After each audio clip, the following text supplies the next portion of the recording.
धूम देश भर में देखने को मिल रही है। दिवाली रोशनी का त्योहार है। पटाखे, आतिशबाजी और ढेर सारी मिठाइयाँ इस त्योहार को काफी खास बनाती है।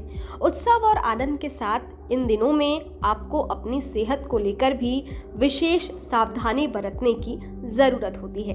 गड़बड़ खान पान के साथ पटाखों से होने वाले प्रदूषण शोर के कारण कई तरह की स्वास्थ्य समस्याओं के ट्रिगर होने का खतरा रहता है। ये त्योहार उन लोगों के लिए विशेष सावधानी बरतने वाला माना जाता है जिन्हें हार्ट की समस्या है। दिवाली के समय में दिल के मरीज को अलर्ट रहने की सलाह दी जाती है। कई बार पटाखे की आवाज से हार्ट अटैक का खतरा भी बन जाता है। तो ऐसे में दिवाली पर आप अपना ख्याल कैसे रखें, चलिए एक्सपर्ट से जानते हैं। देखिए, एक तो कि दिवाली में पटाखों की वजह से पॉल्यूशन और अभी मौसम ऐसा हो रहा है, साथ में जो स्टबल बर्निंग जो है, पराली जो जलती है, उसकी वजह से जो जिस तरीके से एटमॉस्फेयर में AQI आप हर शहरों का देख रहे हैं कितना ज़्यादा है, तो मुझे लगता है कि दिवाली के टाइम में ये डबल मार पड़ती है। डबल मार की मतलब है कि एक तो पॉल्यूशन की मार होती है, दूसरी की पटाखों की आवाज़ नॉइज़ पॉल्यूशन की वजह से, और ये एक्सीड करता है 90 डेसिबल जो कि परमिटेड लिमिट है। तो इन दोनों चीज़ों का जो मिक्सचर होता है, और ख़ास करके खान पान भी हमारे यहाँ जो पर्व त्यौहार में होता है उसमें काफ़ी हाई फैट होता है, सैचुरेटेड फैट होता है। तो हार्ट के मरीज जो या तो जिनको पहले से कोई हार्ट अटैक हुआ है, या जिनको स्टेंट लगे हुए हैं, जिनको बाईपास सर्जरी हुई है, उनको बड़ा ध्यान रखना है कि वो आउटडोर इन्वायरमेंट से थोड़ा बच के रहें, पॉल्यूशंस को अवॉइड करें, नॉइजी प्लेस या कोई बहुत सडनली अगर कहीं क्रैकर्स बज रहे हैं उस जगह पे नहीं जाएं। हालांकि दिल्ली में तो पटाखे बैन हैं, फिर भी कहीं ना कहीं से आवाज़ तो आती है, इसका मतलब ग्रीन पटाखे या जो भी बजता है उससे थोड़ा दूर रहें। अगर अस्थमा है आपको खास करके, या सांस लेने की तकलीफ़ है, तो प्लीज़ एक N95 मास्क का इस्तेमाल करें। अपनी दवाइयाँ ज़रूर खाएं। डायबिटिक्स जो हैं मीठे खाने से परहेज़ करेंगे, और हाई ब्लड प्रेशर्स वाले जो हैं उनके लिए सॉल्ट इंटेक जो है वो रेगुलेटेड रहना चाहिए। बहुत ज़्यादा एक्जर्शंस भी ऐसे मौसम में ठीक नहीं होता है।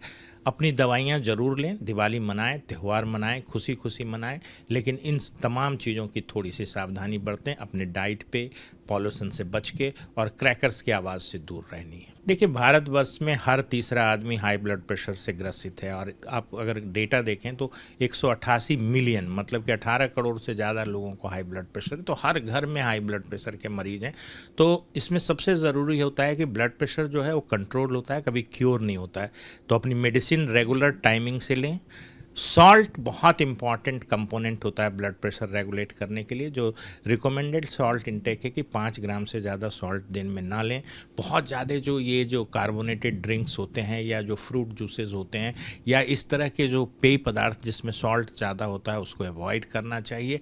और सडन एंग्जाइटी या एक्सर्शन से भी ब्लड प्रेशर फ्लक्चुएट करता है, स्ट्रेस से ब्लड प्रेशर फ्लक्चुएट करता है। तो मुझे लगता है कि इस मौसम में, और ख़ास करके दीपावली के शुभ अवसर पे, बहुत ज़्यादा स्ट्रेस न लें, अल्कोहल से बच के रहें, क्योंकि कई जगह रिचुअल्स हैं कि लोग अल्कोहल का सेवन करते हैं इस त्यौहार में। मुझे लगता है वो बिल्कुल नहीं करना चाहिए, एब्स्टिनेंस रखना चाहिए, क्योंकि हैवी अल्कोहल, स्मोकिंग और ये सारी चीज़ें हार्ट अटैक का भी रिस्क बढ़ाता है हाइपरटेंशन के मरीजों में। देखिए, ऐसी ग्लोबल स्टडी है कि 90 डेसिबल से ज़्यादा का अगर नॉइज़ है तो वो आपका हार्ट अटैक कर सकता है, इवन स्ट्रोक कर सकता है, मतलब ब्रेन में भी अटैक कर सकता है। तो निश्चित तौर पे इसका कोऑर्डिनेशन है। देखिए, कई स्टडीज ऐसे भी आए कि अगर आप डीजे जोर से बजाते हैं शादियों के त्यौहार पे या कहीं भी, उस आवाज़ से भी हार्ट अटैक होता है। तो मुझे लगता है कि कुछ ना कुछ रोल तो है कि अगर आपका परमिटेड लिमिट से ऊपर अगर नॉइज़ है, 90 डेसिबल से ज़्यादा है, तो हार्ट अटैक का खतरा बढ़ता है। इसलिए जो लोग हार्ट के मरीज हैं या जिनको एंजाइना होता है, उनको लाउड साउंड से या क्रैकर्स की ऊंची आवाज़ से या ऊंची जो गूंज होती है उससे दूर रहना चाहिए। घर में रहें, और जो साउंडलेस पटाखे हैं उसका इस्तेमाल कर सकते हैं, बट जो बॉम्ब्स या जो क्रैकर्स जिसमें काफ़ी तेज़ आवाज़ होती है उससे बच के रहना चाहिए। देखिए, बुज़ुर्गों की जो फिजियोलॉजी होती है बड़ी फ्रेजाइल सी होती है। अगर थोड़ा सा भी उसमें चेंज आता है तो उसका बड़ा ही नुकसान होता है। खास करके दम फूलना, पॉल्यूशन की वजह से, पटाखों के धुओं की वजह से और आवाज़ की वजह से बुज़ुर्गों को ज़्यादा दिक्कत होती है।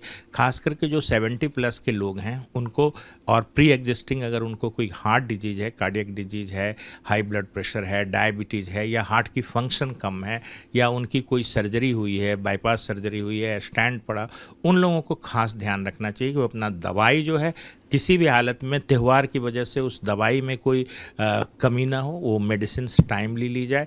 और अभी का जो मौसम है या जो आने वाले 2 वीक में जो मौसम रहेगा, उसके हिसाब से मैं तमाम बुज़ुर्गों को कहता हूँ कि वो अपनी मॉर्निंग और इवनिंग की जो एक्टिविटीज़ है उसको रेस्ट्रिक्ट करें।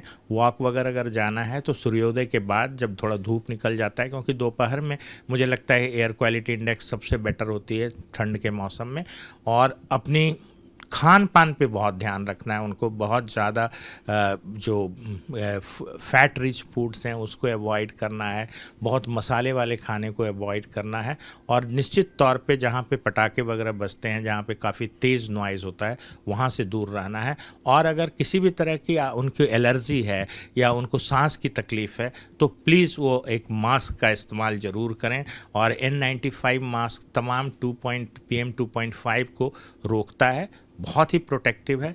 मास्क लगाएं, सुबह की एक्टिविटीज़ को रेस्ट्रिक्ट करें, और दवाइयाँ समय पे लें।